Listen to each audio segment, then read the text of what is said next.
And with that being said, I would like to call the January 19th, 2022, or excuse me, 18th, 2022 Design Review Committee meeting to order at 1 p.m. And I want to thank all of you today for allowing for a change in time so we can try to get through the agenda. Very much appreciate that, both the applicants and in particular of our volunteer committee. And with that, I can see that all members of the committee are present, as well as all of the standard staff members. Are there any changes to the agenda?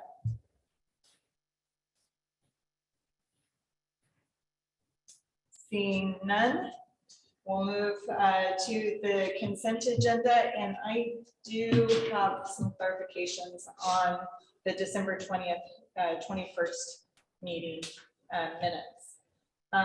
The first of which, in item number V under the public hearing, I believe that the word signage is missing. And then just for a point of clarification, within the decision relating to stacking of the Dutch Bros application, it was noted verbally within the discussion and the condition of approval that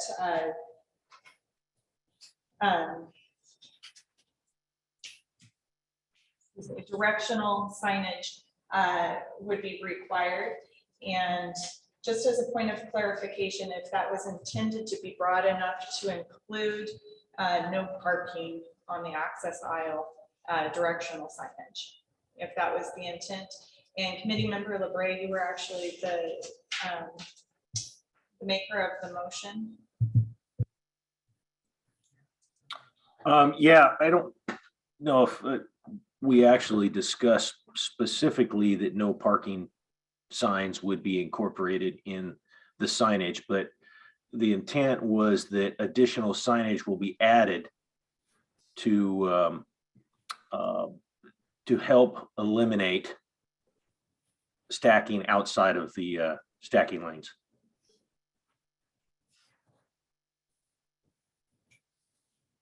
Without specifics on. Without specific like locations for signs and what the signs are to say. It's just that additional signage, because I guess my feeling was that maybe over time, new locations or alternate locations or additional signage would be needed. Thank you. And do the other members agree? See a head nod. Yes. Both. All right, thank you both. Thank you. And with that, with the potential change to add for signage to be included, as well as there is within that same decision, I believe needs to be reworded just slightly to either state regarding or addressing. We're having a little trouble hearing you on here. Can you use the microphone or yell or something? We are using a microphone, but we can see if we can turn up. We do also have some audio. With that, as we're in the consent agenda, I might suggest that Ms. Veal will see what she can do, and we can continue on with the meeting while she addresses that. Very good.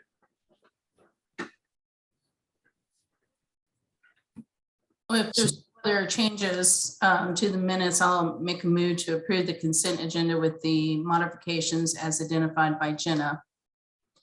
Second. All in Aye. favor? Aye. Aye. Aye. Thank you. And then the next item on the agenda is old business action item, design review fiscal year 21, number 16. Mr. Likes proposing new construction for a vehicle service located at 6543 North Glenwood Street. I'll turn the floor over to Mr. Likes. Afternoon. Last time we met, I think we were kind of asked to revise the elevations a little bit. So we revised those, sent those back in. Hopefully you guys have seen those now. We also sent in a letter telling you how we revised them to meet the needs of your comments. And so I'm going to share here those comments. Well, the color rendering of that, which I think you guys should have received as well. So I'm really only going to dive into that, as everything else I think was pretty close to what we needed. We were asked to make the elevations, we'll call it not so flat. So we have added stone all the way on this tower feature on the east and west and south sides. We have added awnings over each of the overhead doors, both on the east and the west, awnings over the windows that will face south. And then there's an awning over the man door, which faces north. We have also revised elevations to include a prototypical red stripe, and we've raised up this detail band right here. And it's an offset color as well. So that's pretty much all we have today. If you have any questions, I can answer any questions for you. Thank you. Any questions for Mr. Likes? Yeah, Jeff, I do have a question. Yes, sir. Is the on that the tower element, the stucco portion in the center? Yeah. Is that at the same plane as the stone, and is it for signage? It is for signage. The stone will stick out, 2 to 3 inches like the stone will, so it won't be flush with the stone. It does have a little shadow line back there. Okay. If that makes sense, but it is for their, call it their logo of a Take 5 oil can is what goes there. Okay. That's all I had.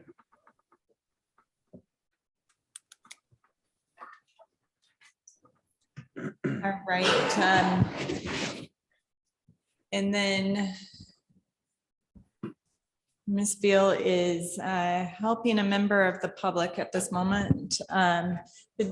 Do you wish to provide a staff report, or do you, and that we heard this item at the last meeting. She has no further items to share with us.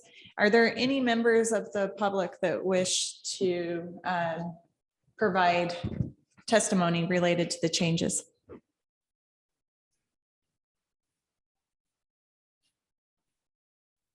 I am not seeing any, so if you're unable to raise your hand, please unmute yourself and speak up. All right, we'll turn it back over to Mr. Likes. I don't think I have any further comments, if there were no comments from anybody, so, yeah. Thank you, Mr. Likes. We'll close the public hearing and turn it over to the committee.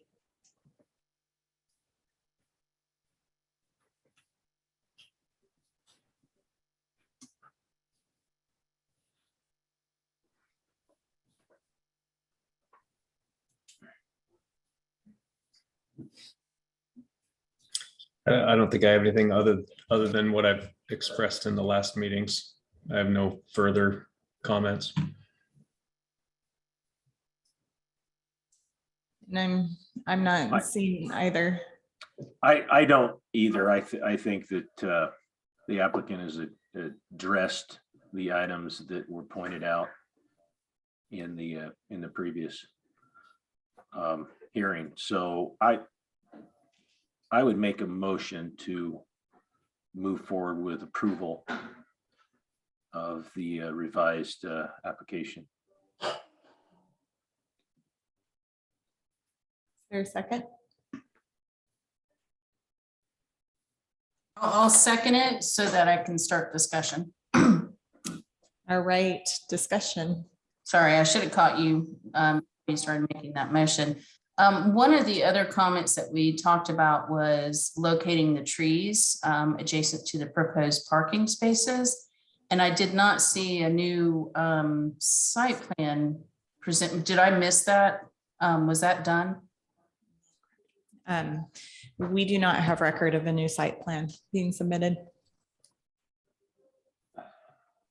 So I could go with that motion, but maybe we want to amend it to address that criteria. Is there a condition already in the, I didn't see one, but I could have missed. let's see. Ms. Veal is indicating that there is a condition, and I think she's going to get us what the exact condition number is here in just a second.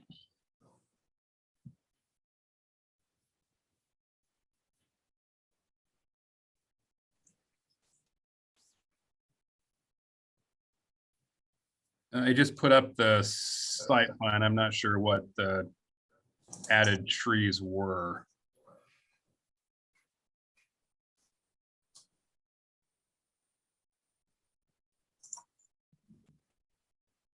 Can you guys see that by chance? We can, thank you. Okay, yeah.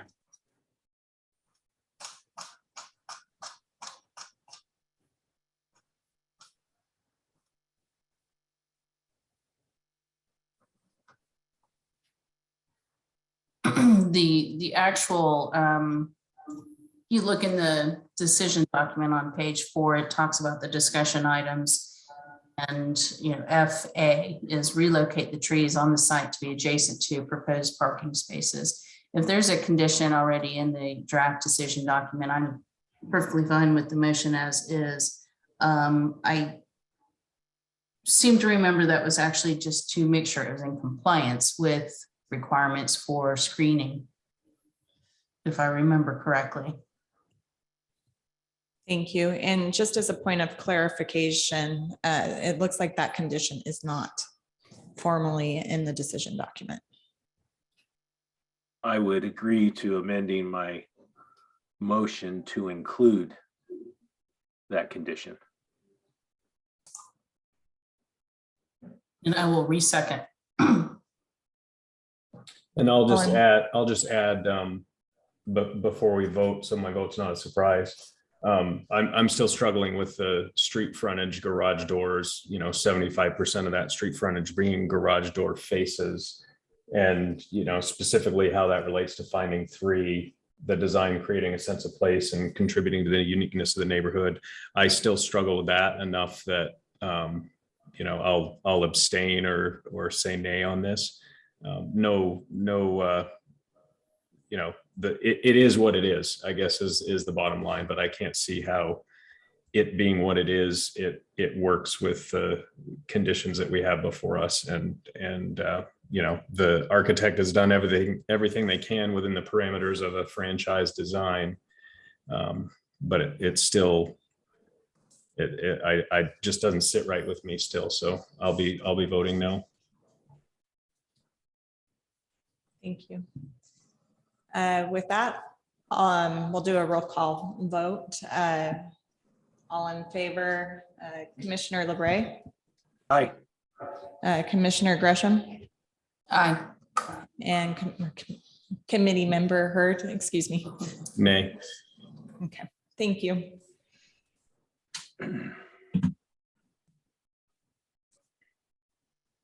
And moving on to the next item, subdivision fiscal year 2020. Thank you, Mr. Likes, excuse me. And then we'll move on to subdivision fiscal year 2021, number 9, Wandering Trails, a combined preliminary and final plat, plan unit development application located at 512 East 43rd Street for 20 residential units. And Julie Miller is the applicant, and I'll turn the floor over to her for her presentation.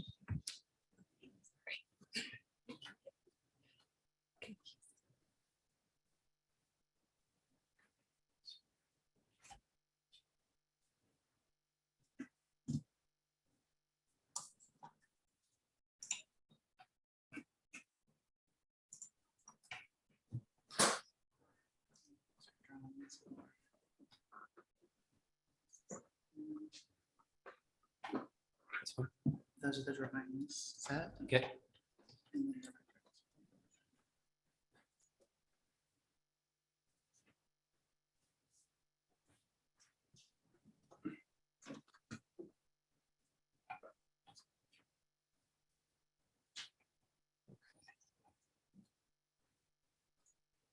All right, just getting set up. Sorry, just one moment. Okay, I think then just share screen. Perfect. And then if you want to go in between, oddly, you have to exit the share screen. Oh, really? Share the Okay. share It's a screen. Zoom thing. Yeah. Got it. Otherwise, it'll just keep up whatever this first tab is. Got it.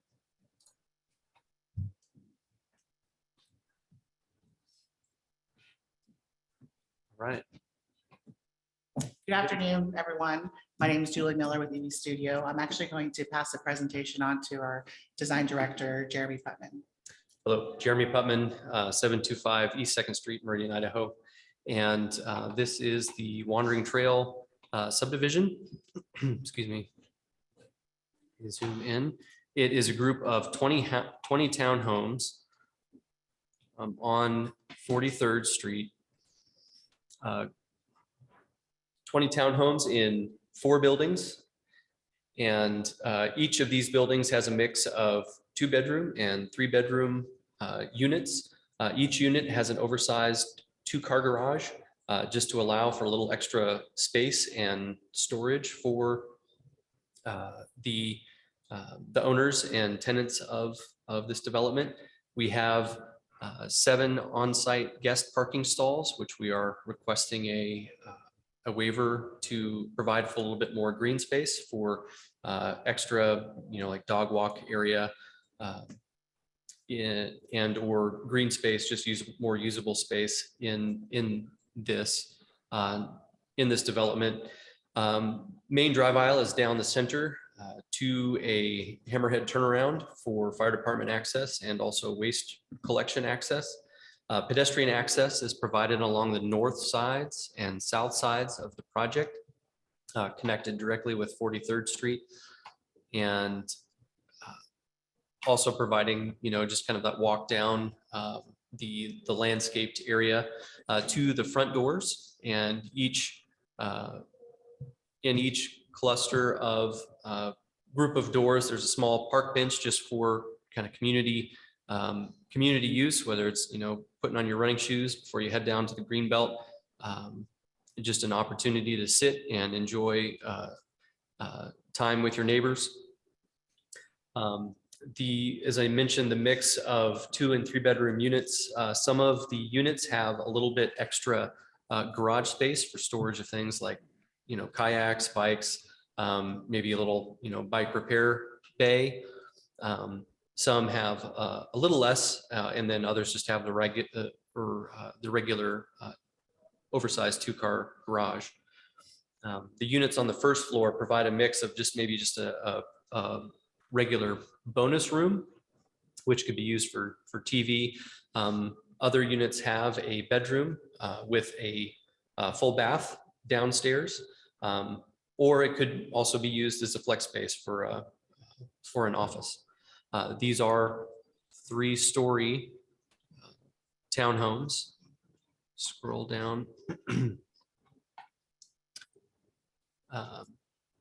to show just a few of the example floor plans, with garage here facing the drive aisle, and the unit with just the bonus room and powder room, one with a full bedroom and bath downstairs.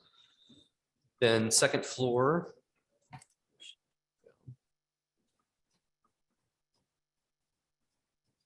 Sorry, one more. See if I can, there we go. I'm gonna move more efficiently, found the right button. Okay. The second floor is kind of the main living space with kitchen, dining, and living areas, also with the master suite, common hall bathroom, and washer dryer. Some of these units do have a second bedroom. Others just have also a small flex space. Many people are working from home these days. So the owner wanted to provide that amenity in here. Each of the units also has a rooftop deck.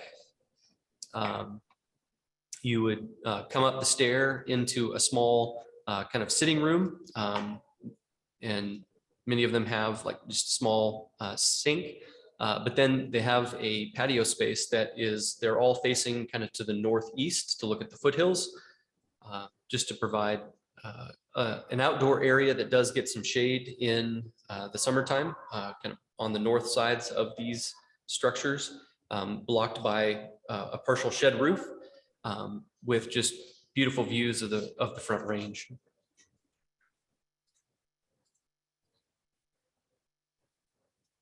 Then here, I'm gonna stop sharing my screen.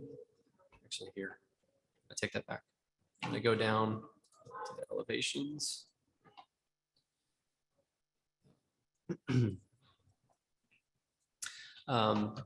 This is the drive aisle facing facade that does have a little bit of an overhang. The second floor is a little bit more spacious, overhangs the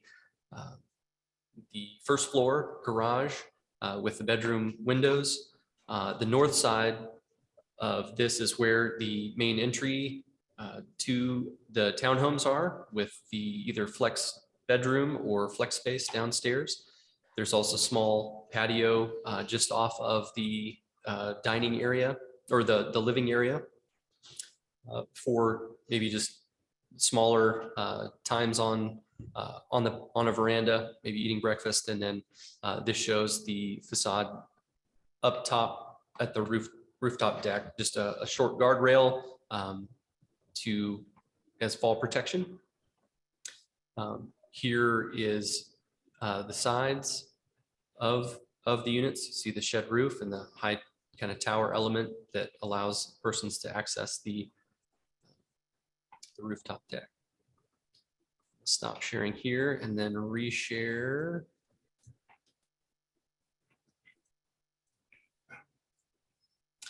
Here are some renders of that were included. This is the street facing facade up against 43rd. So this is the main walk path. You can see our direct connection to the front door, the covered porch area. And then you can see here, this is the walk path along the north side that leads to the front doors on the north side. We do have a mix of materials of horizontal metal siding and a tile, a wood patterned tile product. Provides that look and feel, the warmth of wood, but just with a little bit more durability and longevity and less maintenance. And then also stucco elements. We have some dark trim for the roofs, as well as the awnings that we have placed over here, the windows, just to provide a little bit of protection from the direct sunlight, and also just provide some architectural variation. Here on 43rd Street, we also have pronounced the second floor, or a portion of the second floor, just to provide some of that facade modulation so that it stands out from the rest of the building. We do have a fairly cohesive color palette in the project. The metal panels are the colors that do change. So we have a mix of bronze metal panel, kind of a heather green, as seen in the elevations and elevation documents, and we can kind of go back to that, as well as a tan, a slate gray. So it just provides a little bit more character for each of the units, so that persons are able to tell kind of like their unit apart from the rest of the development. Here's a view from the kind of west facing, see all the shed roofs, but with all the patios facing the north, facing that front range. This is just a quick shot of our green space between the buildings, where we're going to have a little bit of a grassy area, some benches, and opportunity for community.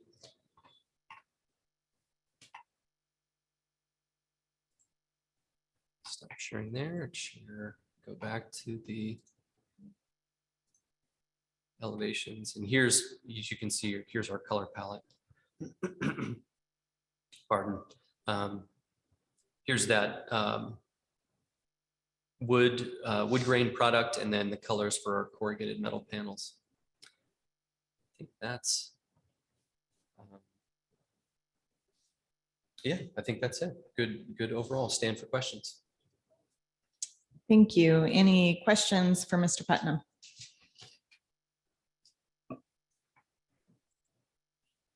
From the committee. Excuse me, from the committee, sir. You can certainly provide public testimony when we get to that section of the hearing. Thank you. Seeing no questions. No question. Seeing no questions. Thank you. I'll turn it over to staff for a staff report.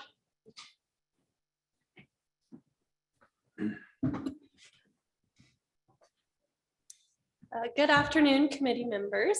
This is subdivision fiscal year 2021-0009. It is a combined preliminary and final plat subdivision application that is to be processed as a planned unit development.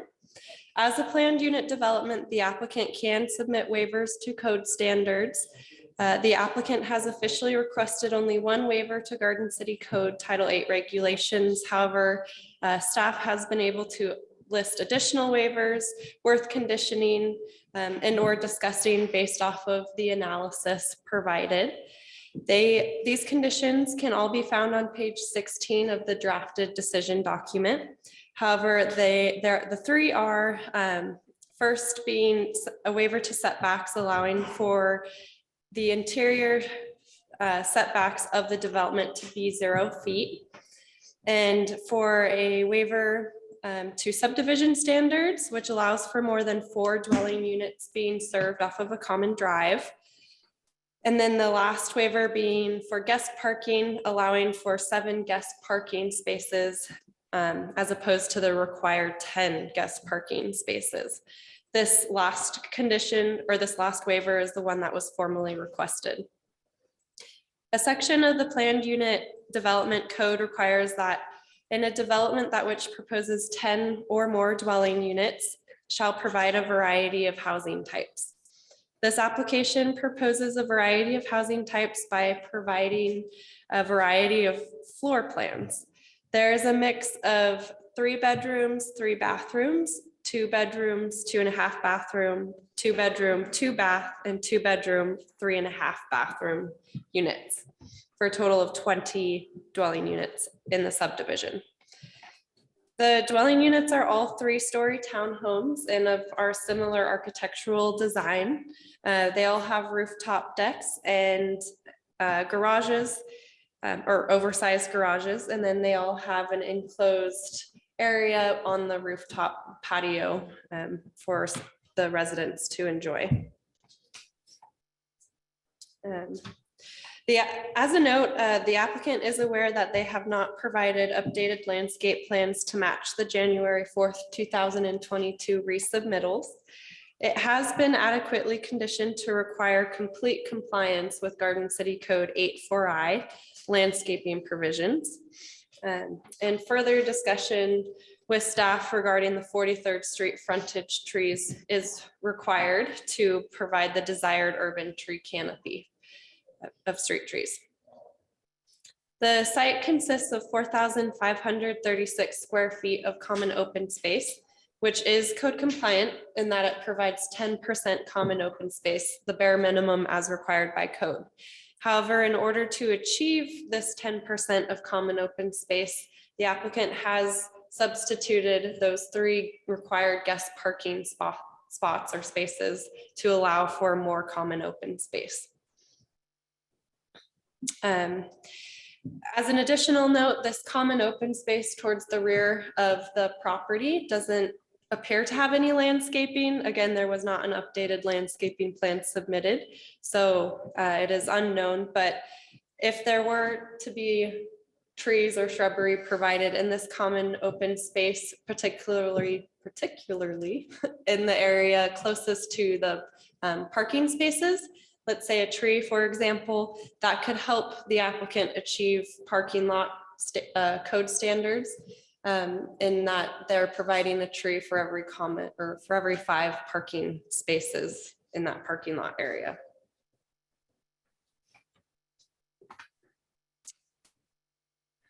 Staff has some major concerns regarding the lack of the large street trees on 43rd Street. There is a note on the plans indicating that there's some overhead power lines or utilities that are going to limit the ability to have taller, more dense urban tree canopy in this area. However, the Garden City engineer had some comments regarding those utilities, as well as myself in Garden City Code 84A8 utilities. It requires that those overhead utilities be put underground during the development of the subdivision. So essentially, with those overhead utilities being put underground, there could perhaps be the planting of larger street trees, class 2 or 3.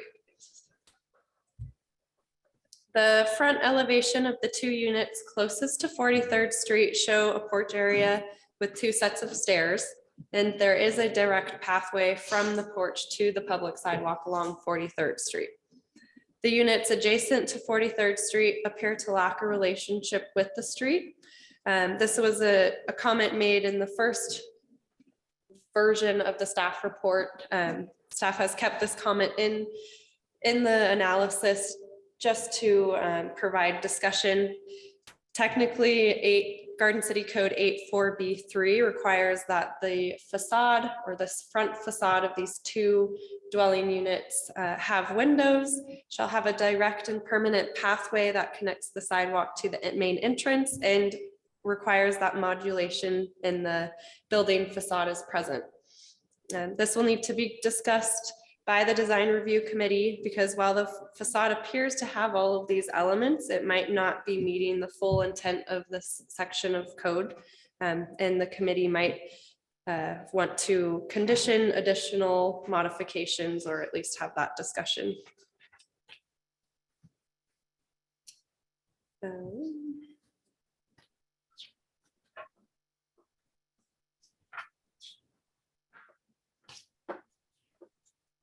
And with that, I stand for questions. Thank you. Any questions for Ms. Veal? All right. Hearing none, we will open the public testimony for this item. We do have a gentleman that indicated that he wishes to provide testimony. I'm presuming Mr. Brown, right?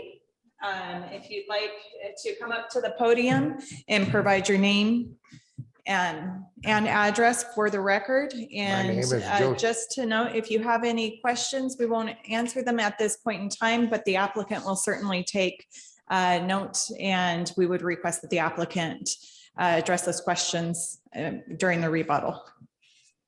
My name is Joseph Brown, 505 Remington Street. Only have one question. Do they have any wheelchair accessible units? Thank you, sir. All right, and we didn't have anybody else signed up in person to testify. Is there anybody else in the audience who wishes to testify on this matter? Seeing none, we'll go to Zoom. If you wish to testify on this matter, please either utilize the raise your hand feature or just unmute yourself and let us know that you wish to testify.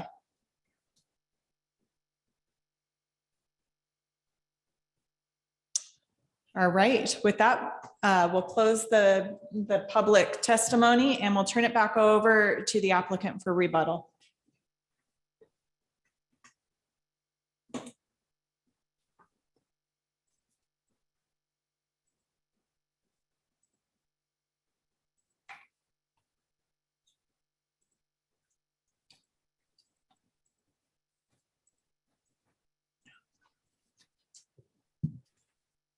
Hello, Jeremy Putman again. One, to address the comment from Mr. Brown. As these are single-family residences on their individual lots, they are not required by code to be wheelchair accessible. But that is something that if a purchaser was interested, the client would certainly look at doing that. However, these are 3-story townhomes. Again, single-family residences that don't require that. So currently they are not wheelchair accessible. Thank you. Regarding some of the comments made by staff, yeah, we were working on a revision. We did not get the landscape plan updated, but we can certainly do a tree back here and provide a landscape plan that matches the current architectural site plan, just to show some plantings and things back in that area, in that grassy area to be in compliance. And oh yes, and plantings along the perimeter, along the north and south sides of the project. Regarding there, one of the comments was made about the power lines, and if I recall correctly, there are no power lines that run parallel with 43rd Street, adjacent to the property. Power does come across the street, if I recall correct. And the challenge with well, let me first state, all of the power that will be put on this site for our development will be buried and put in the ground. There are existing power lines on the north side along here, and an existing power line along the south, what we're calling the south side along here. Those power lines feed adjacent properties. They don't feed our property, so they're not our power lines. We have spoken with Idaho Power about this, and because those are that power is for adjacent properties, the poles are on our property, which I guess over time, right, things like this as lot splits happen, this has happened, but the power lines that run along the north and the south sides do not feed our project. Power that comes for our project will be brought down a power pole and underground to the transformer location. We've got 2 transformers planned here on the south side, but those will be ground mounted. So we've done what we can to address the power lines, but because the high lines existing aren't for our parcel, we are, I guess, not at liberty to kind of touch those. So maybe that's a discussion we can have. Okay, they are going to be kind of raised away from our structures, but as far as, yeah, so we could maybe do some taller trees in there, but we certainly work with the city on what to do about plantings in those areas. Yeah, I think that's it. Yeah. Any questions for the applicant?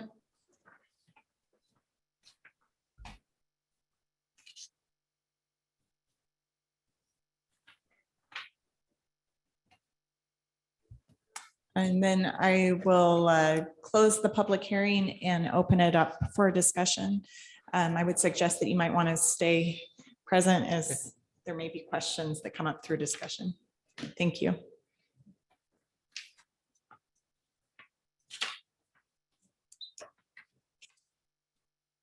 I might start it off with a question related to the sewer easement along the rear.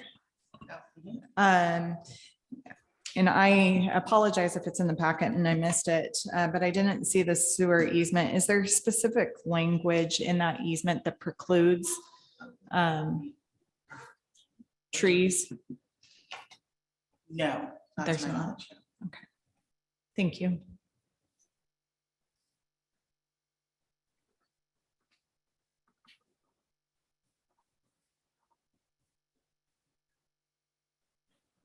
I have a question, maybe this is for staff. We see a lot of PUDs that come in and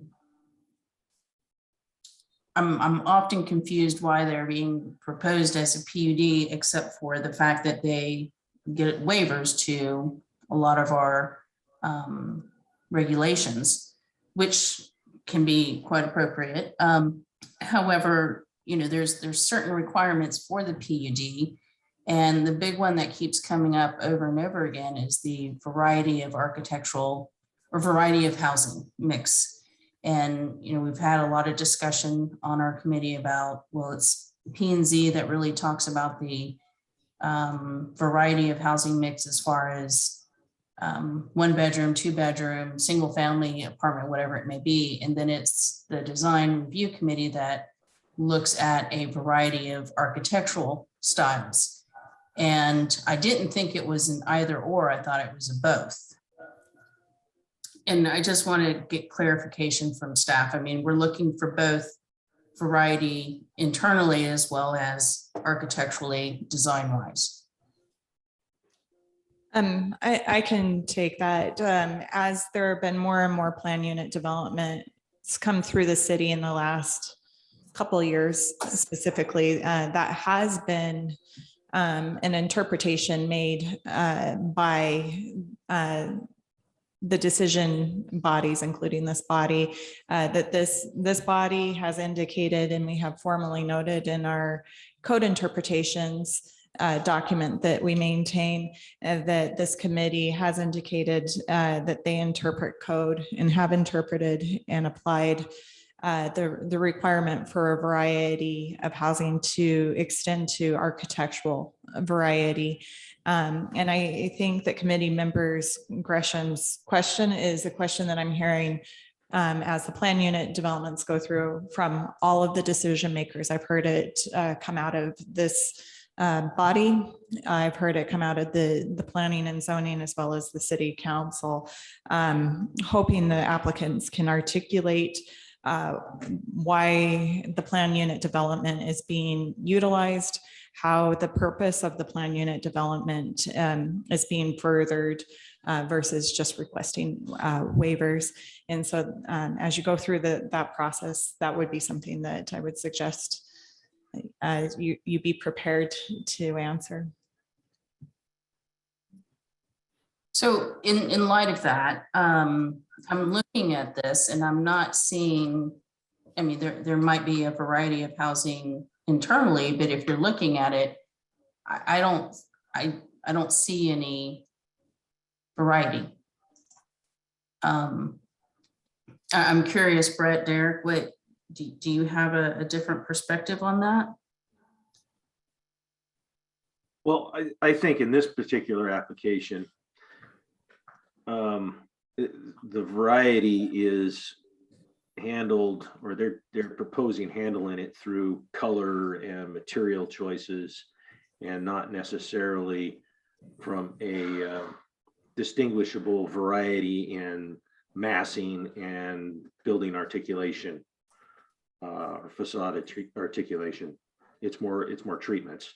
And I guess one could argue that there is a lot of ways in design to bring about a sense of variety. And, those are all ways that you can do it in my opinion, through, it'd be nice if every project came through with something that has a sense of variety in its design, in the materials, in the massing, in articulation, in all of those. But the reality is, seems like from a cost standpoint, that's not always particular or appropriate in some of these projects. So I know we kind of struggle with this one on lots of projects that come through, but we're also seeing there's a lot of repetition. And so you're trying to balance repetition and cost effectiveness in construction, and also design identity or uniqueness. so to speak. I don't know if that answers any of your question, but I think it's worth a discussion just to hear everybody's thoughts on this. And Jared, before you go, can whoever has control of the screen, can you go to the rendering along 43rd? Or I can do it.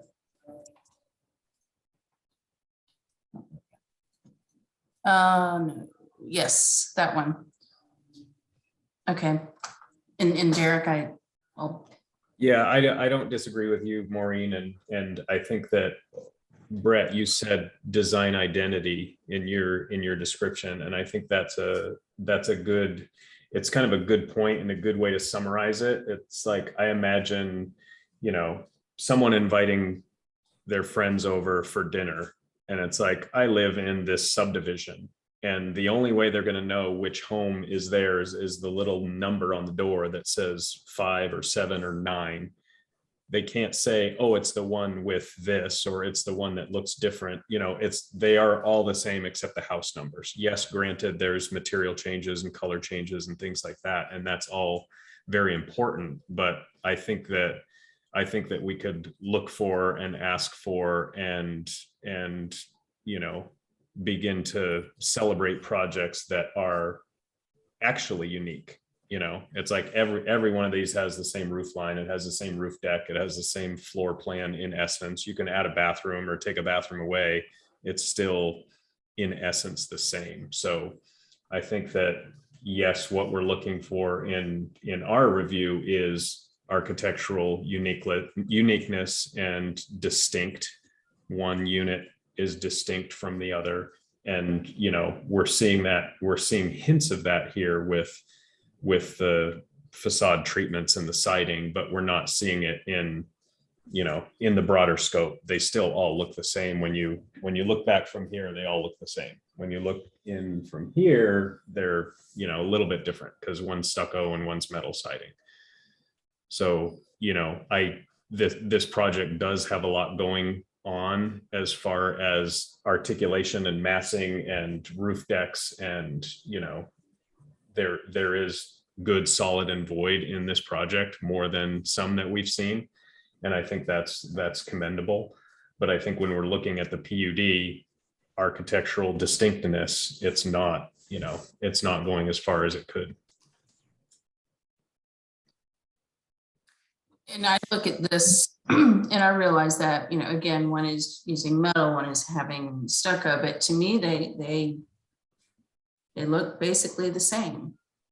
I'm not seeing, I actually think they're very attractively designed, but to me, they still look the same. And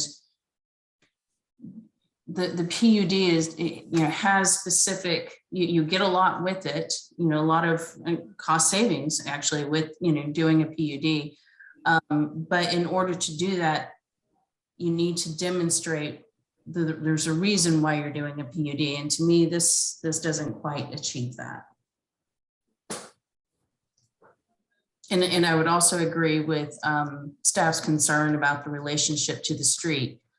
I realize there's the steps are going right up to a doorway, which is kind of hidden from the street.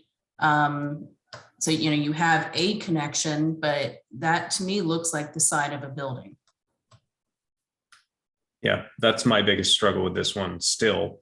And, I went back to the old renderings versus the new renderings, and the only change that I see, the only apparent change, is that now the second floor is pulled out 1.5 feet over that entry side, but it still is, and it still looks like the side of a garage with sneaking a stair in off the street to meet that criteria. The intent of that is that it looks like it's interacting and engaging with the street. And they have, yes, checked the boxes that says there is a pathway, there is windows, there is modulation in the architecture. They've checked those 3 boxes, but the intent of those 3 boxes to check is that it has a relationship with the street. And I still don't think it does. I would agree with that. I'm not satisfied with the relationship to the street or lack thereof. And then those end caps, there's two end caps. If those do have an actual architectural relationship with the street, then they start to become different, and they start to become a variety of housing, right? Right now, it's just the same thing with a sidewalk coming off a different angle.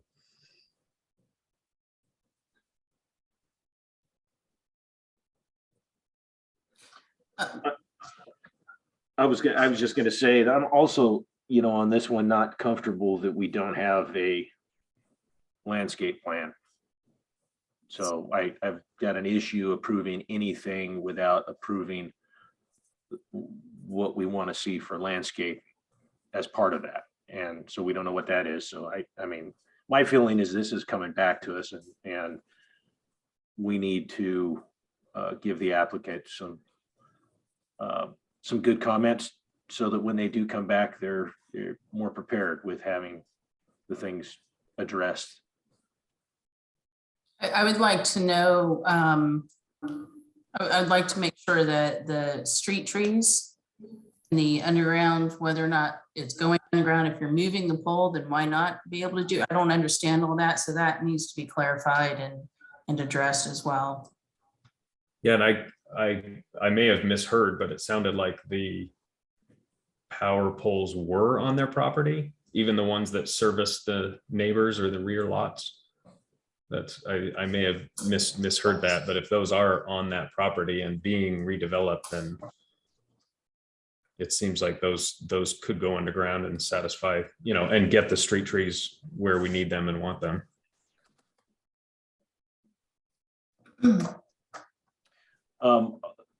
Just some discussion on the reduced parking guest stalls.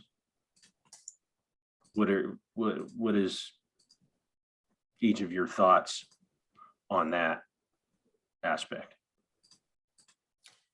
I think for me, they're providing bicycle parking. I thought it was in excess of what was required. I could be wrong about that. And they, I think we have a history of, if they have one or two on-street parking, that can count towards their guest parking. So I don't know that I have an issue with it. Yeah, I don't have an issue with numbers. I think I still, and I don't remember how that was laid out in the last one, to be honest with you, but I know we must have talked about the terminal view at the end of that long drive aisle. So I would like to see if that parking can be spread to the sides, and the common area, the kind of parklet, whatever you want to call it, is at the end of the long drive aisle. So we don't just have pavement leading to cars and that's it. We actually see something at the end of this long drive aisle. Yeah, I think for me, the requirement of 10 stalls, and we're asking for 7, but I guess I would agree that I don't see the benefit of that green space as it's tucked away in the corner over there. So I guess I could support a reduction in the guest parking if that green space element was at the terminus point. Agreed. And I don't expect the terminus to just be a line of evergreen buffer trees. I would expect a specimen tree or something a little bit more than just a landscape buffer. And while we're talking about the landscaping and the terminus, I kind of left my comment a little bit nebulous related to that sewer easement at the rear. By no means am I suggesting that the trees would be allowed in that easement, but I think it's worth double checking with the Public Works Department to see if there's any leniency there. And then as the committee is on Zoom, you don't have the benefit of seeing some of the things that we can see in person over here. The applicant did note that during the discussion that the power poles that were discussed are not in conflict with the proposed trees, just to clarify that at this point in time.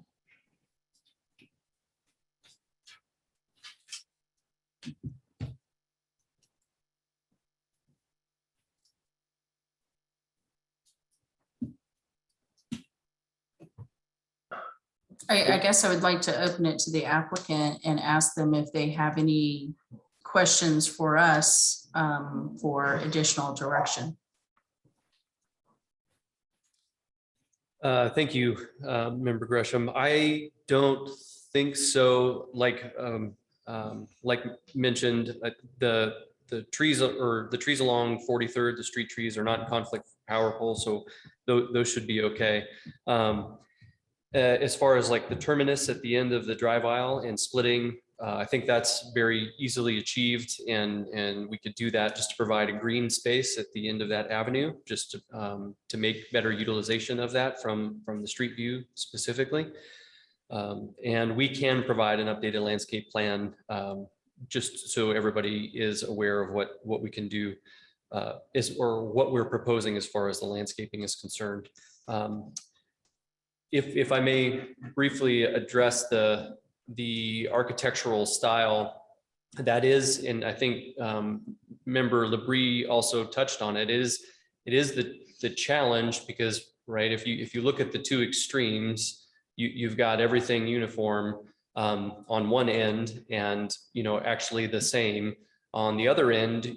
You could go to say, this townhome is the Greco-Roman style, this townhome is the modern style, so you could provide variety that way. And so the challenge of the design is to provide something that fits within the fabric of the community, addresses some of the elements that are in the code,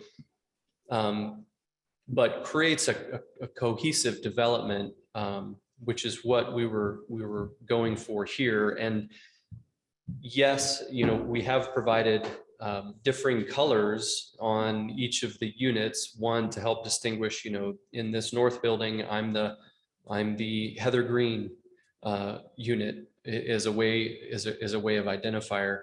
And so we certainly understand what the committee is discussing and the challenge there. It's a similar challenge that we have on the design side to try and address these different differences, but still create something that fits together and works in harmony. So we totally hear that, and we've heard some of the comments, and I think we can take this time to take a look, especially these two street-facing facades, and incorporate some of the feedback that you have brought forward, and make it to where it is these, especially on these ends, that they do look, different than the buildings in the back of the lot, if that would be acceptable. And I just want to add, I'm also looking, and maybe I misheard you and you said this, I apologize. Those two units that you see from the street should not look as similar as they are.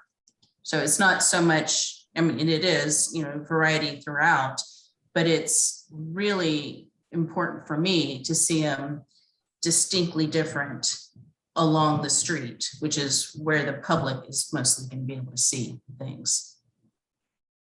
Does that make sense? Yeah, I hear that. And yeah, we can look at some ways to make each one facade slightly different from the other.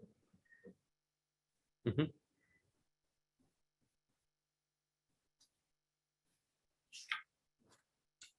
And in doing that, just to make sure, because I know that you guys had to, it's been a difficult process, just to make sure also as you're doing that, tying the entrance or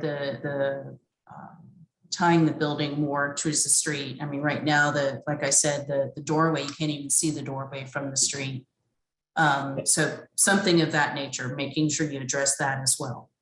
Yeah, one of the things that we were just talking about during that discussion was actually putting the doorway here and having the steps go directly, to that patio and doorway. Yeah.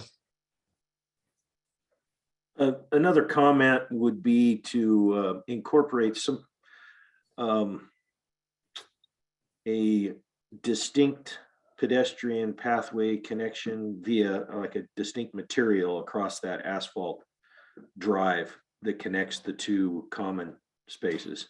Oh, okay. Yeah, the common spaces in the middle. Yeah, just kind of further strengthening the connection between each side of residences. Yeah.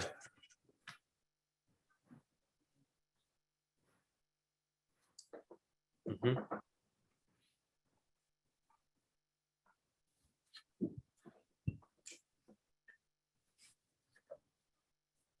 I don't have any other comments, I don't think. Me neither.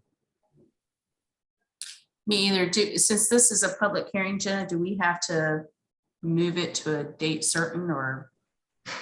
We do, or we would suggest that we do, so we don't have to renotice.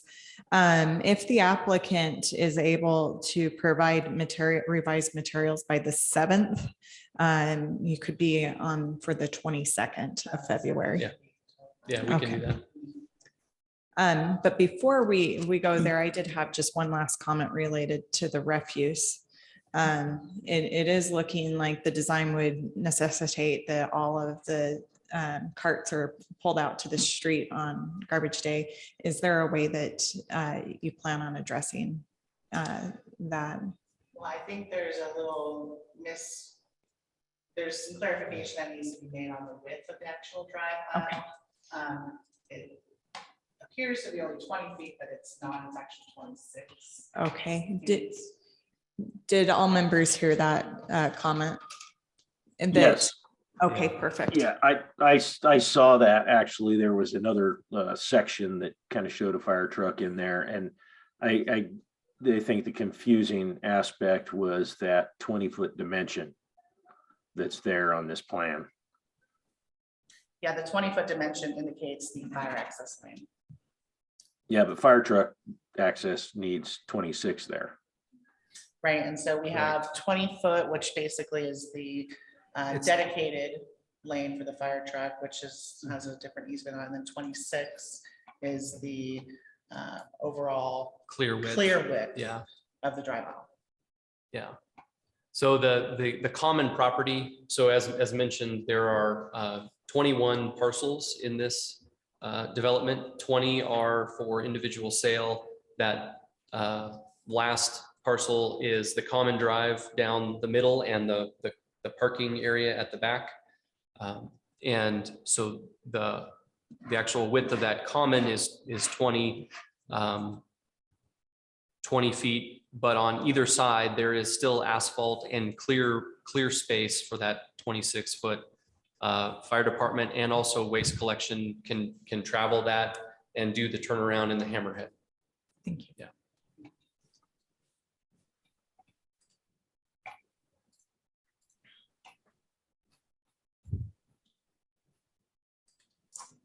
Jenna, did you need, I thought I heard a new voice that we don't have a name and address. Did you need that or am I missing something? I think we actually do have everyone and that it's the applicant team. Okay. I so appreciate you making sure that we have a clean record though. And then it sounded as though the committee was working towards continuing to a date certain of February 22nd, 2022. So 2/2/2/2/2. Correct. And that is a Tuesday. Okay. Thank you. I'll make a motion that we continue this until February 22nd, 22. Second. All in favor? Aye. Aye. Thank you. And I do want to thank the applicant for the good naturedness and as this project has dealt with full agendas. So, thank you. Yeah, you're welcome. Thank you all. Thank you. And the next item on the agenda is subdivision fiscal year 2022, number 1, River Path subdivision, which is a combined preliminary final plat processed as a planned unit development located at 511 East Remington Street for 23 residential units. And the applicant is Marty Perioni. Peroni. My apologies. And I will turn it over to the applicant. I appreciate the opportunity to share my vision for this subdivision. We've got 23 units on just short of 2 acres. We've got a common area of 3 times what the requirement is. We exceed the parking regulations. More than anything, I think we try to, just listening to your comments about the other subdivision and whatnot, was to try to have some good undulations and textures and height and whatnot to the buildings.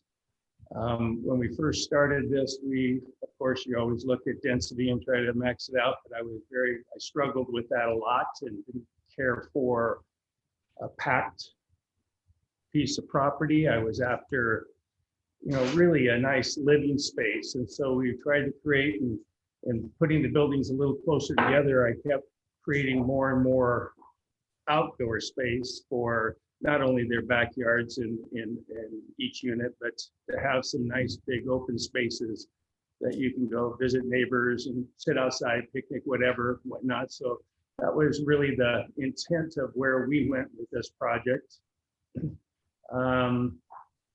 Got a lot of different textures to the buildings.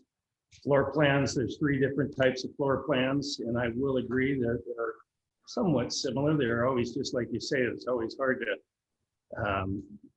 get the intense differences in them and whatnot, but I think we've done just that to some degree. Landscaping wise, hopefully we've exceeded anything you guys normally see. We have, I think it's just, 31% of the area is landscaping. So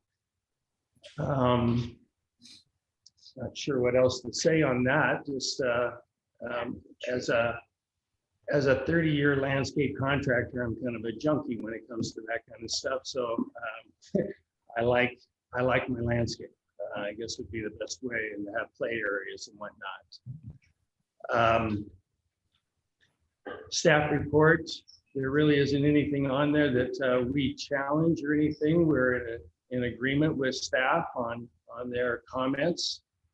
There's a couple of things that came up on there, and we worked them out, and that was curbside garbage was achieved. Have no problem with that.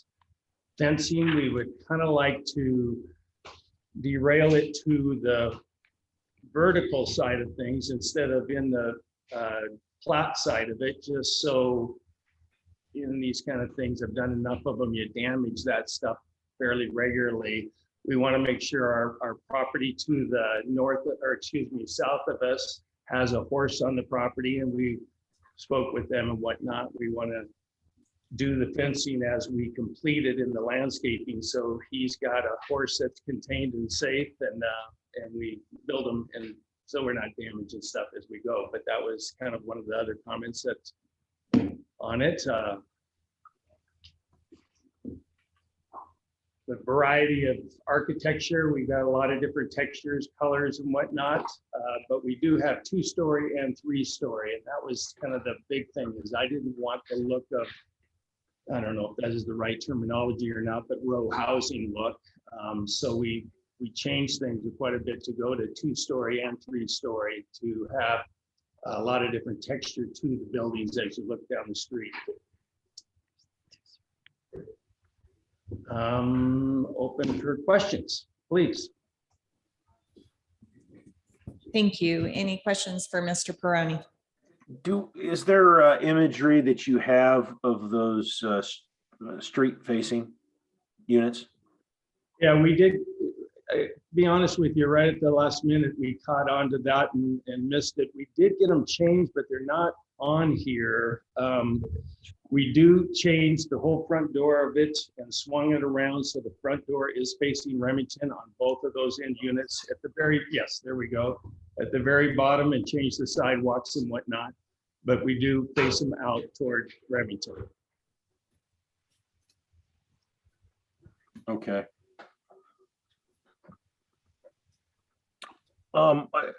I guess another question, would there be any aversion from your side to maybe at the end, again, we've got this issue with this long drive and the terminus point down there, and it looks, or it appears that there's the possibility to kind of rework some stuff down there and get some more landscaping, a landscape element at that end.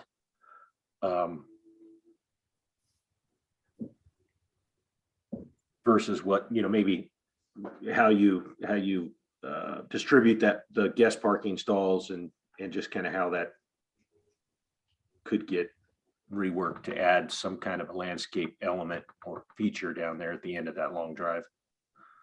And soften the end of it, so when you look down it, you see something green. Totally Correct. get it. There is a little bit of room there that I could definitely achieve that without question, still get the parking. Worst case scenario is the one parking stall right along that fence. We could do away with it and end up with quite a bit more landscaping there if that would be helpful. It's an important thing that we continually kind of focus on these long linear infill projects. I get it. The long skinny pieces are a little bit more of a challenge on that flight, but there is room to do it. Can you talk about that green belt connection I see on one of the site plans? In what regard? What about it? Just what's there now, what's connecting on the north and the south? Well, staff wanted green belt accessibility for all the residents along Remington. And that's what we were trying to achieve as each one develops, we'll have that connection that'll eventually put it toward the north. There's a, right by, I forget the name of the apartment complex there. There's the pathway ends right there. And so eventually, I assume eventually with everybody that builds, it will connect to that. And, Okay. So they don't So have all of those diagonally cut lots will have this amenity on the back, and then it'll connect to that. There's like an old dead end spur that ends at private property. It'll connect to that. Is that correct?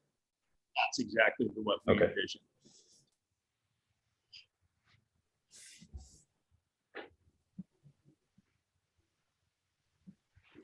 I guess while we're on the discussion, it looks like the path, and thank you for running it adjacent to the property. If it's located there as the adjacent properties redevelop, I would suggest that it either moves even closer to the property line so they could directly connect in, or provide an easement that includes the construction on the property to connect into the easement.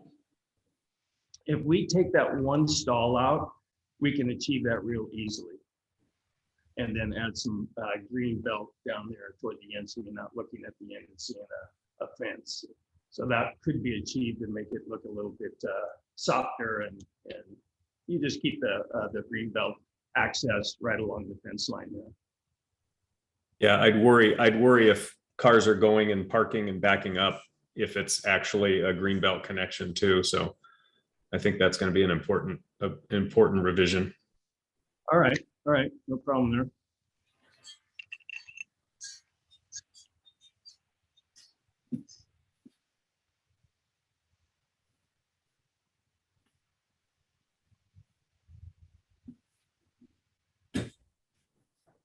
All right. Other questions for the applicant? All right, I'll turn it over to staff for a staff report. Thank you.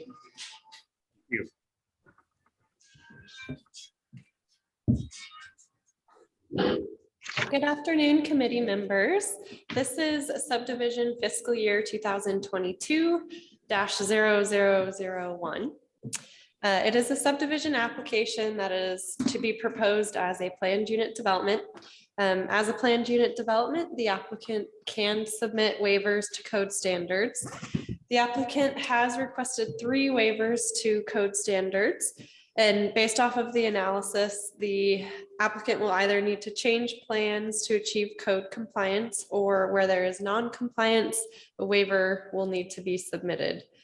Below, or not below, I guess, mentioned in the staff report are the 3 waivers. So the first being a waiver to setbacks, allowing for customized setbacks within the development that I'll go into here shortly. The second waiver being a waiver so that more than 4 dwelling units can be served on a common drive. So that's a waiver to subdivision standards. And then the third waiver being a waiver to a 10-foot minimum setback between structures. This is a waiver for requested for the standards of a planned unit development, since the planned unit development section of code requires that there be 10 feet between structures. And this application provides for 8 feet or 6.17 feet, depending on where you're looking. The design review committee will need to determine if these waivers are appropriate. Staff had added them as a condition in the drafted decision document. And if the committee deems that any or all of these waivers are inappropriate conditions, the committee will need to make conditions to require code compliance, or the committee will need to recommend denial of the application if these waivers are not appropriate.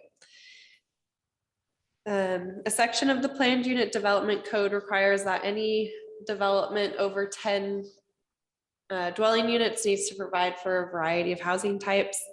This application is a mix of 23 2 and 3 bedroom dwelling units. So we're working with a mix of 4 3-bedroom, 3-bathroom, 9 2-bedroom, 3-bathroom, and 10 3-bedroom, 2.5-bathroom units. Code compliance issues have been highlighted throughout the staff report. Please refer to all the highlighted portions of the report. However, as a note, there were resubmittals received on January 12th, 2022, which staff was not able to incorporate into the staff report, and has yet to do a full analysis of the resubmittals, but it appears that most of the compliance issues highlighted in the staff report have been at least somewhat addressed. And we can go into further discussion about these, but in the staff report, it was mentioned that the proposed dwelling units don't comply with Garden City Code 8-2B. Mostly considering the dwelling units facing Remington Street didn't have their primary entrance facing Remington Street. Rather, they were facing the newly proposed internal drive.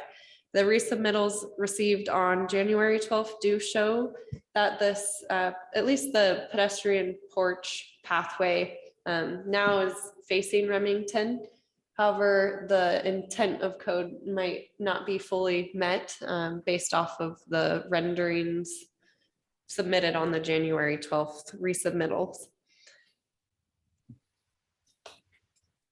Regarding the connectivity of the site, staff has mentioned and had discussions with the applicant regarding this future greenbelt pedestrian public bicycle access pathway, which the applicant has provided. The original submittals show that the pathway meanders a little bit more than what is currently shown on the screen.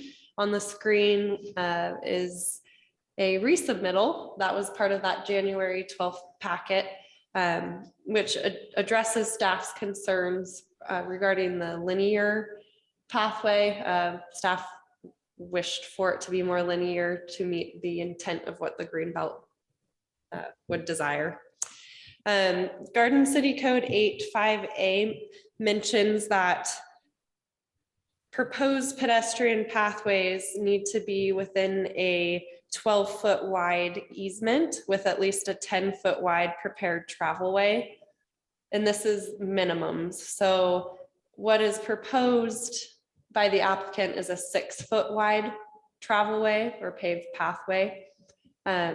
If the committee feels that a 6-foot wide paved pathway is appropriate to what the Greenbelt travel amounts or quantities, or I don't know, pedestrians and bicycles, if that's adequate, then the committee can allow for a waiver to this 8.5A standard. But if 6 feet is not wide enough, then staff would recommend that the travelway be at least 10 feet, perhaps 12, but at least 10 feet to meet that Garden City Code standard. The applicant has stated that they wish to defer from the base zoning district setbacks. So the base zoning district is R3. The condition document or the drafted conditions in the decision document has allowed for the base zoning district standards to still be applicable. So if the subdivision were to need to adjust some of their setbacks through the building phase, for whatever reason, they could at least divert back to the base zoning district standards.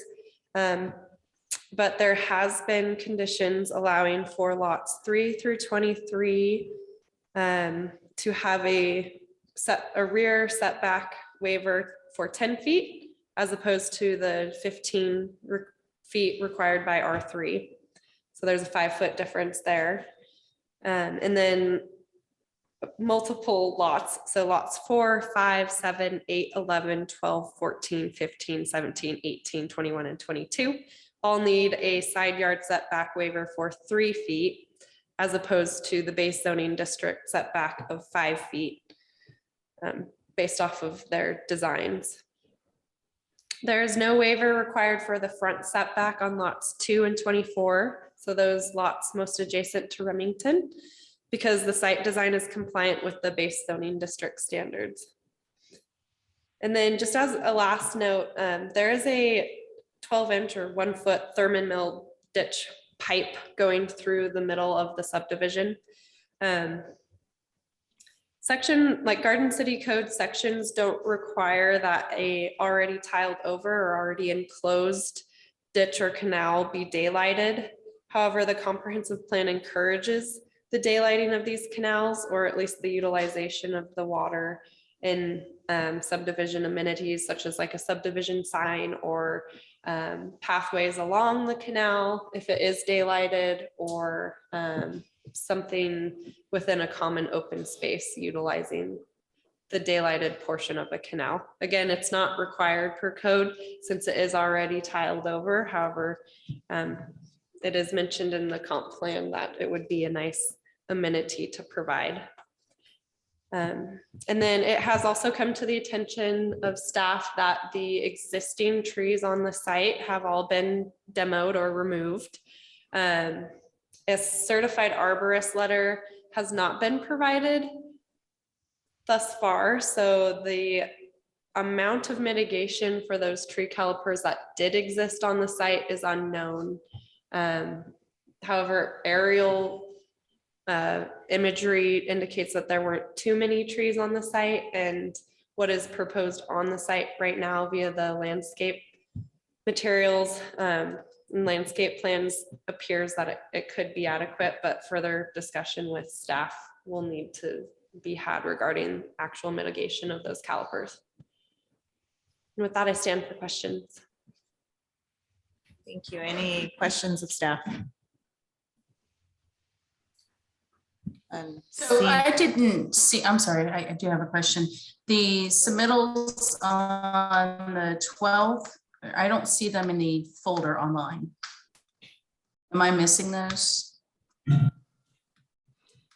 I will check online real quick, but if you have access to the Google Drive, they're definitely on there. I've been looking at those. They should be I on. think it's just labeled as 10/12/2022.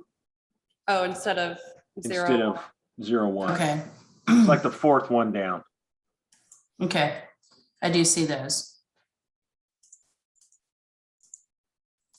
But do you see the color rendering that's up on the screen now? No, Is that, I don't see that as part of the package. The colored rendering is not part of the package. Okay, It's shown in the preliminary plat submittal of the package. okay. but they changed it from that. Right?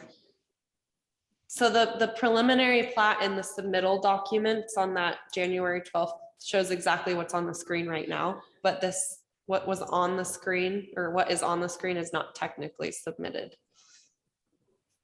And it's different, both what's on the screen and what's on the preliminary plat is different than what the original submittals consisted of.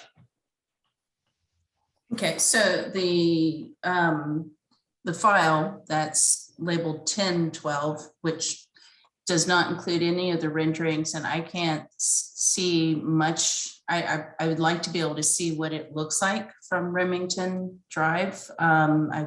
I think those were changed. They changed the entrance. I don't know that I have enough information to feel comfortable making a decision on the design since I can't see the design.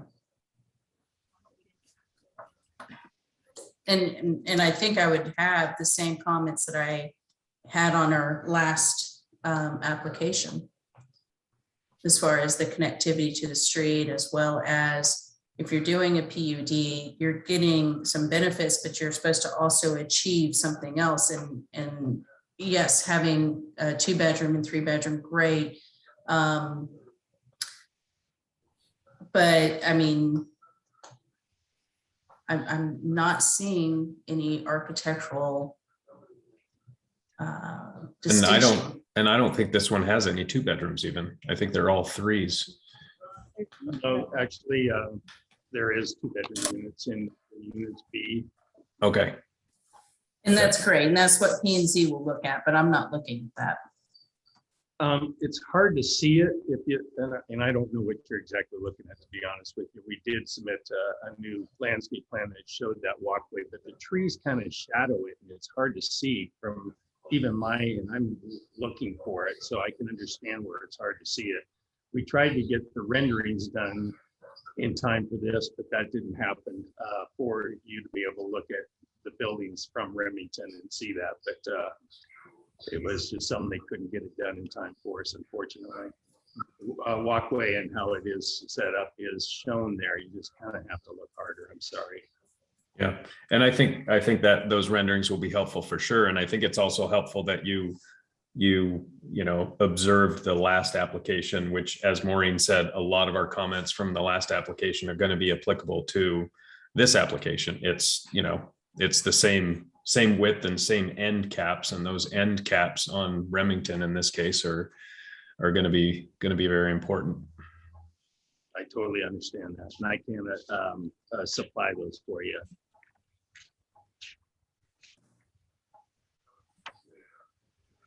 As far as the green belt, I'm looking at a Google map of the area and trying to determine what the volume would be using that green belt access from the surrounding area. And I think I could be comfortable going to 8. What we're trying to, is it okay if I speak? Yeah, please. What we were, when it came up 12 feet with 10 feet paved, I was really concerned because, and you guys are probably very familiar, that's that one spot in the river that doesn't connect. And so everybody drives their bikes around Remington. We're trying to avoid it becoming the new green belt through the property. And, people are backing their cars up and there's a lot of activity. So that's why we came up with, 6 feet and making it very comfortable for residents along Remington to, as connectivity happens, that it puts them on safely into the green belt without also drawing all the green belt through our properties and having the liability and everything else. We didn't want to be the green belt per se. So we were trying to limit that, make it safe, adequate for what is needed to bring people that are living there to the green belt without going out onto Remington. And that's kind of how we ended up with that size. If you think it's not appropriate, you know, we can definitely have that discussion, but that was the reasoning behind changing that size, is not to make it feel like this is the green belt and everybody starts going through it.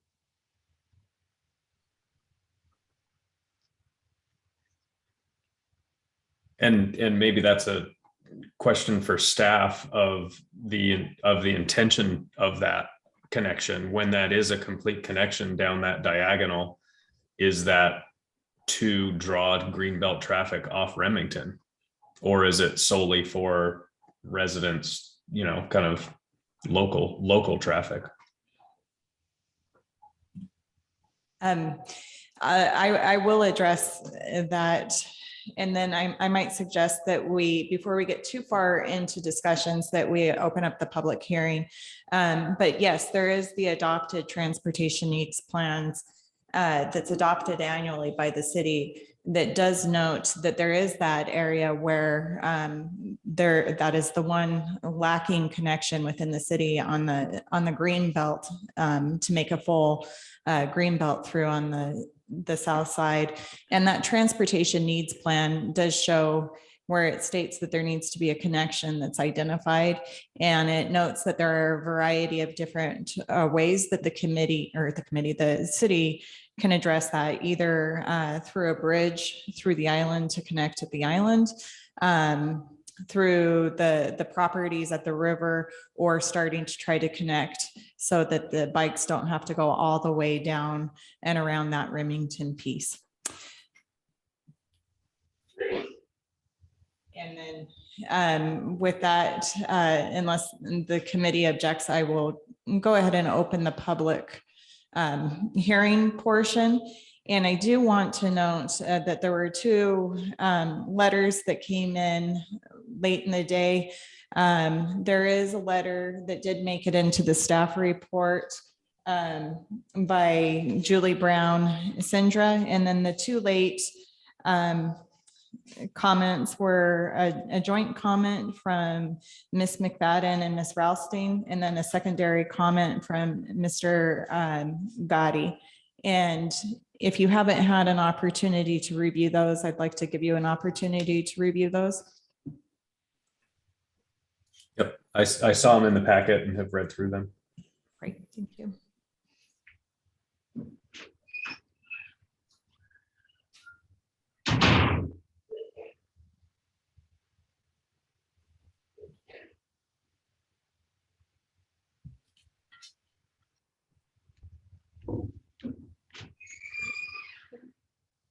Yeah, right now it's 6. So that's gonna be what they're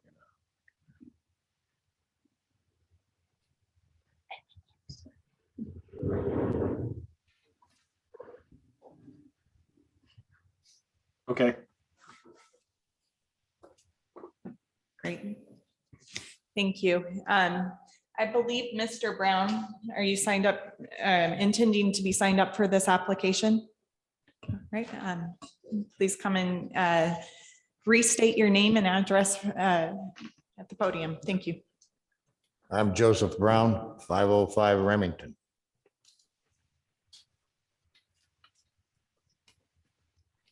Well, I have two questions, and I have some concerns. First question is like the last one. Is there any wheelchair access to any of those units? The second question is this low-income housing? Those are my questions. My concerns are, we have 23 units there. Normally, there's going to be 2 cars for each unit. That's 46 cars. Now, Remington is a dead-end street. Whether you have an access to the green belt or not, there's still a lot of people that use my street. old people walking their dogs, people in wheelchairs. There's a lot of traffic there, walk traffic. So we're gonna add another 46 cars on a one-way street. You can only go in one way and out one way. There's gonna be a lot of people there that are walking, especially in the summertime. Now, is there gonna be a sidewalk there? Is there gonna be street lights there? Is there gonna be signs up? Slow, people walking, children at play, something like that along that street to slow that traffic down. If those people have guests that are living there, where are they gonna park? We have a unit on the other side of me that's got a bunch of roofers in there, and they park these big trailers and trucks and roofing equipment alongside the streets. So they're already kind of congested. So my concerns are the traffic and access to the green belt for other people. Are they going to be able to drive through these people's property to get to the green belt, or they still have to go around? I know they're trying to address that, but it's going to be a problem in the meantime until they do. And one other problem, the fence between that property and ours, when that first was put in there by the other owner, they were supposed to put slats in that fence for privacy. Well, they never did it. Now, this fence, because they're 2 stories, that fence should be higher.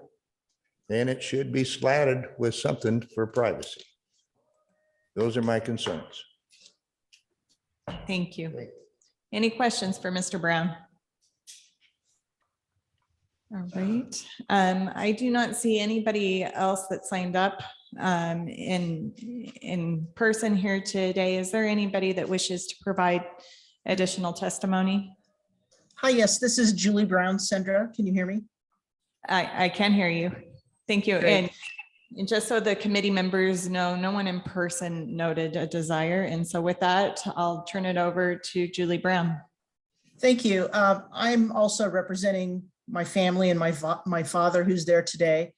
I have had a lot of the questions I had answered by Marty and Garden City, and I appreciate that. I do have one concern.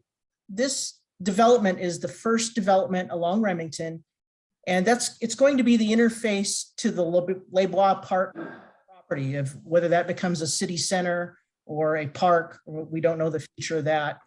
And I really would like everyone to take a look at the comprehensive plan, specifically goals 4, 5, and 7. And this is kind of going to set the benchmark of what development along this corridor that will be, you know, the future of what Labrie Park becomes. You know, that's what people are going to see. So I would just like it to align a little bit better with the comprehensive plan.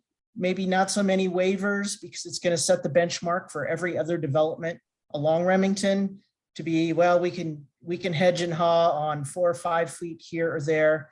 I think it's a nice development considering some of the other PUCs I've seen, and I'm looking forward to it as long as some of these issues can be addressed. Thank you. Thank you. Any questions for Ms. Brown?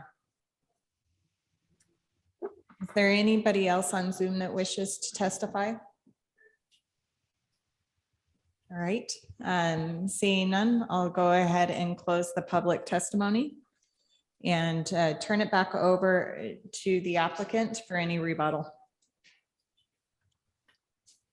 The only concern I have is what's being said about the greenbelt is just, you know, I think even Julie, your family whatnot, doesn't want to see the greenbelt routed through our properties.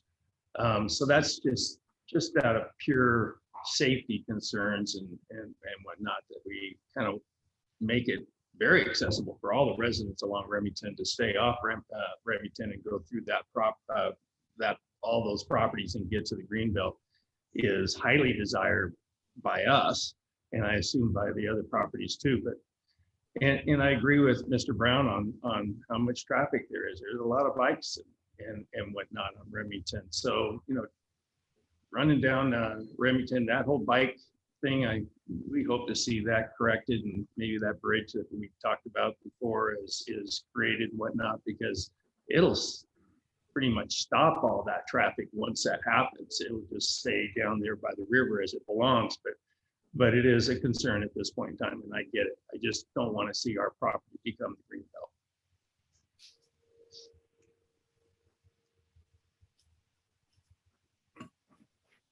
All right. Then I'll close the public portion, or the public hearing, and turn it over to the committee.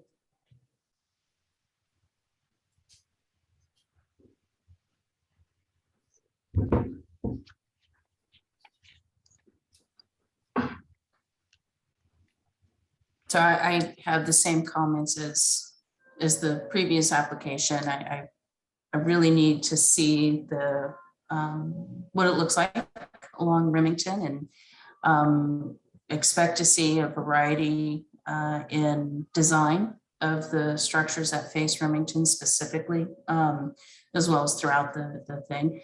And also having that connection to the street. I do appreciate the comments about ADA accessibility and low income. And it's something that I'm hopeful that the city is looking at from a non-design angle, because we are losing a lot of affordable housing, and I think that's not necessarily a good thing for our community. And I do think that we need to be looking more at the universal design and how to incorporate ADA accessibility, not just where code requires it in apartments or so forth, but even in single family. However, I will note that the previous applicant made a great comment that as a single family, it can be built to certain standards as required by the owner. So, but I really appreciate those comments.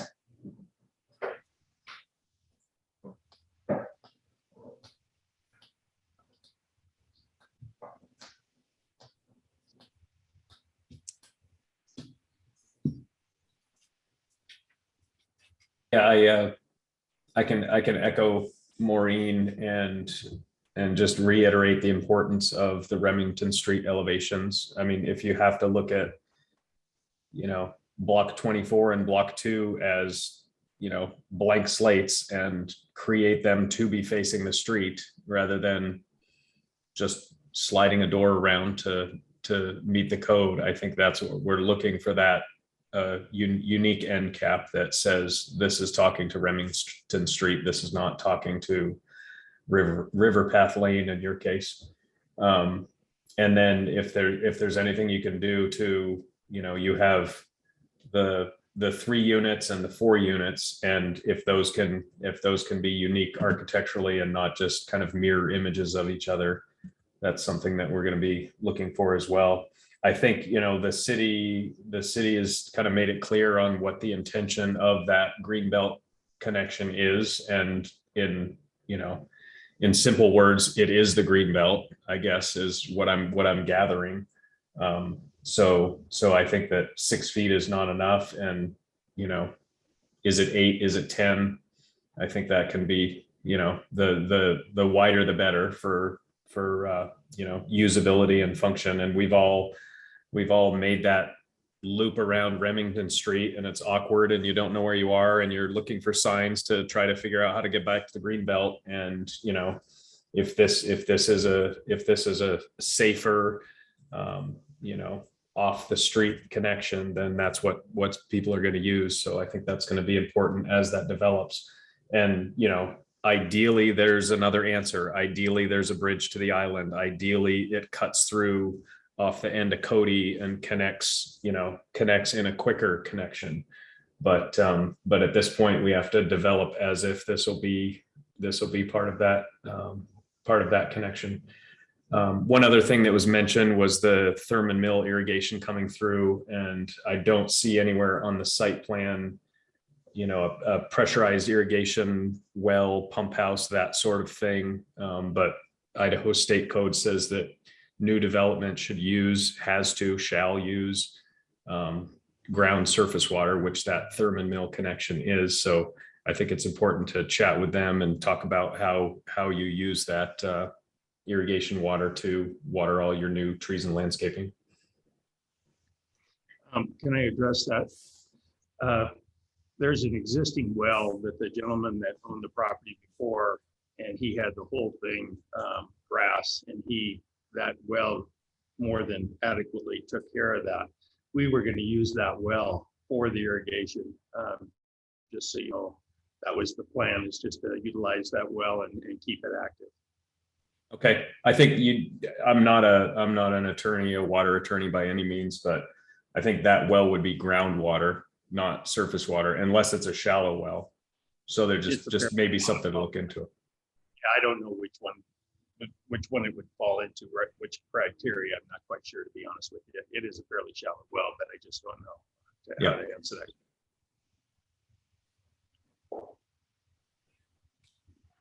Oh, I got it. Just back on this pedestrian connectivity, greenbelt access, if you will. Is that required then, maybe this is a question for staff, to be an easement through there? That would be required to be an easement, and How wide of an easement? the staff report requests a minimum of 12 feet for a minimum of 10 feet. And I do want to note that quite a bit of the green belt is actually constructed on easements. I know that those that are doing projects always are concerned about the liability, but it's my understanding, and again, I'm not a lawyer, but it's my understanding that once you grant that public easement, there's quite a bit of indemnification that comes with it.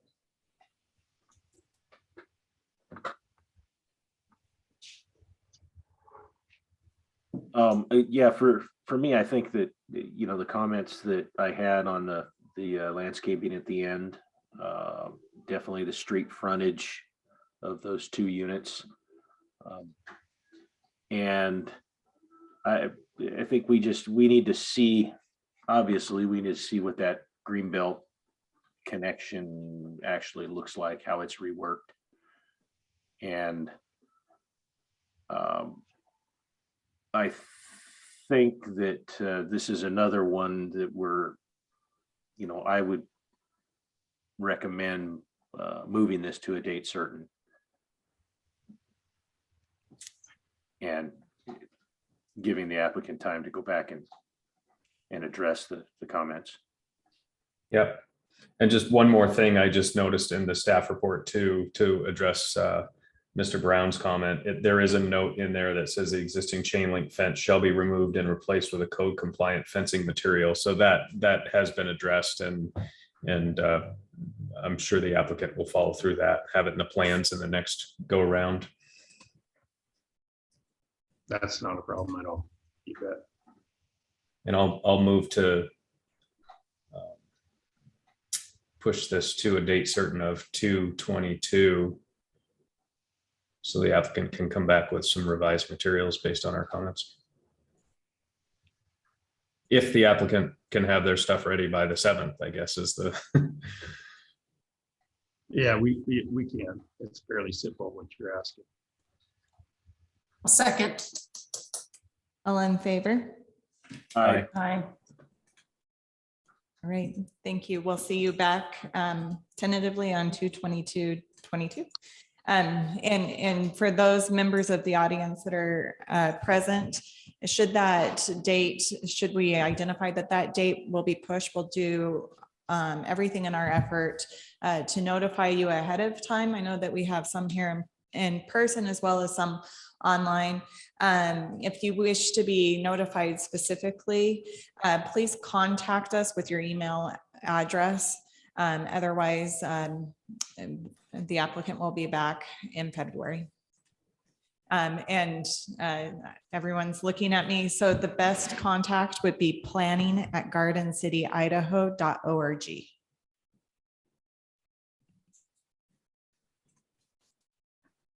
and I'll state that one more time as individuals are writing it down, planning at Garden City, Idaho, all spelled out, .org.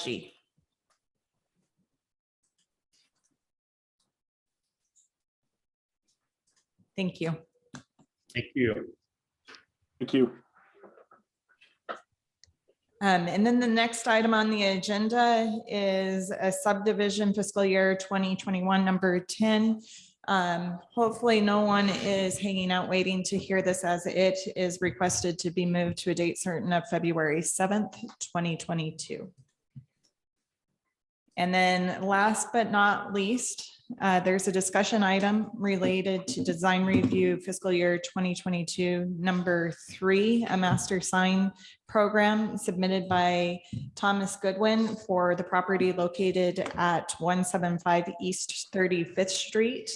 I do know that committee member Labrie was the applicant for the associated structure.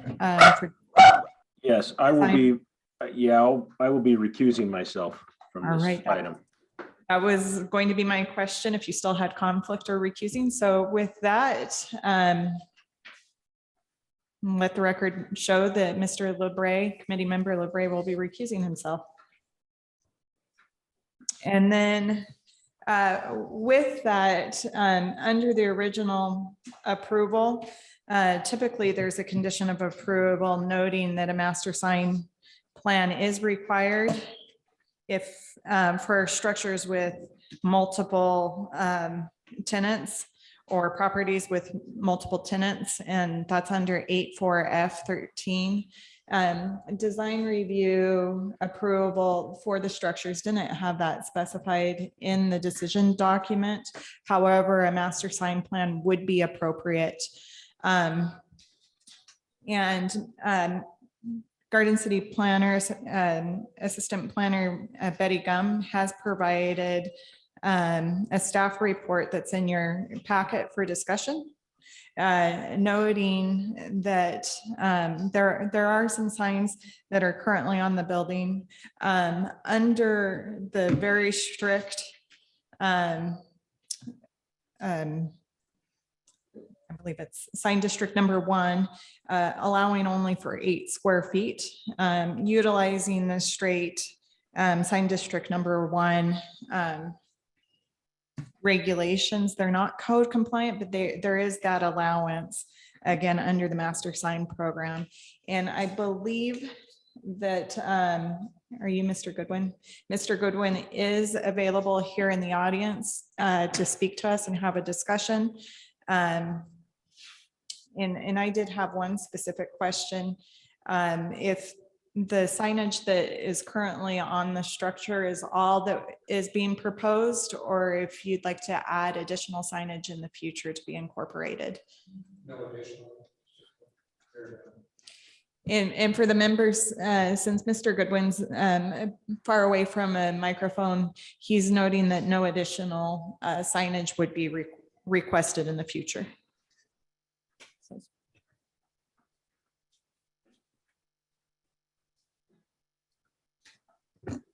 And I guess perhaps I wasn't clear. My understanding is the request is for the master sign plan to include all existing signs that are required to be addressed under the sign ordinance that are existing. And in there, Ms. Gum has provided the different dimensions and locations and pictures of the signs.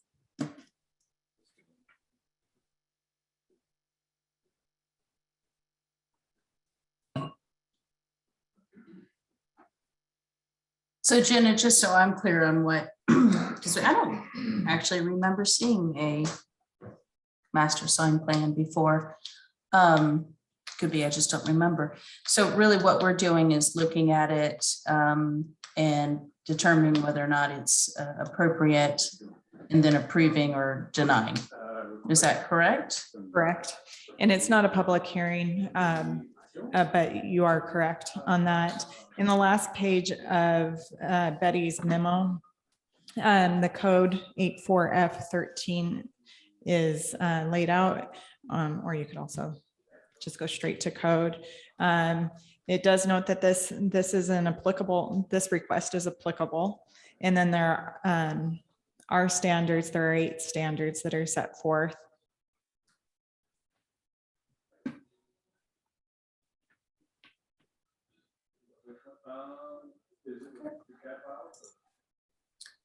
I'm not seeing any issues with the request.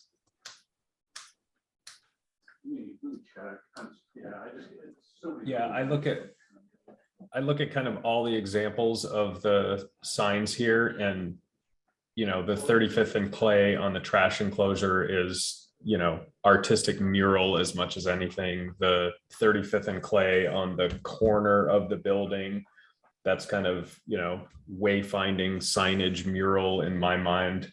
So really, we're only talking, in my opinion, the lofts, where it says the lofts, and then the WEPA signage there on the side. And I think that I haven't read the code specifically, but when we've talked about signage before, it's like, you know, there's exceptions and requirements for artistic and creativity and things like that. And, you know, the WEPA logo is definitely that. And having walked by when this installation was going, it was, you know, it's the hand painted artist craftsmen that are putting this up. This isn't a big vinyl sticker that goes up and, you know, just it's hand painted on textured blocks. So I don't see a problem with looking at this in that way, as the majority of it, a lot of the square footage of it being, you know, more mural and wayfinding rather than, you know, actual signage. So I'm comfortable with this. And maybe in part of this, it's, you know, having the discussion with the installers and with the owners of, you know, hey, read through this before you're putting more signs up. Because I can see the installers doing more work in Garden City for sure. So if they're kind of aware of those requirements, and then, you know, that may promote more of the creativity element and more of the mural element. And, you know, it's a sign, but it's a mural, like we saw on Split Rail Winery there as well. So I'm fine with this if it comes back. And I don't, do we see this in a formal hearing, or is this reviewed staff level and goes on its way? It's required to be reviewed and approved by you, but it does not require a hearing. Okay. Well, Derek, well said. I'll make a motion to approve. Second. All in favor? Aye. Aye.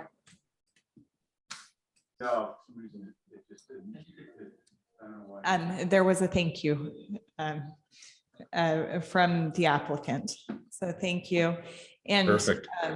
That brings us to adjournment at just 1.5 minutes shy of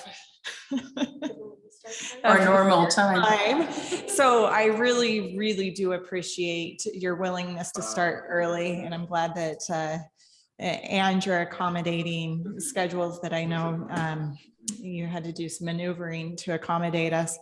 And with that, thank you. Yeah, thank you. Excellent. Oh, Jenah, sorry, Jenah, you can keep this on public record or not, doesn't matter. I really, you know, I asked that PUD question because I noted in both staff reports, it said, well, it has a variety of housing, but it was related to the floor plan versus design. And I guess I wanted to make sure that that's still it's still okay to be asking for that, basically, and expecting that from the design review committee standpoint, even if they have addressed the housing variety per P and Z, we're still looking at it from the other perspective.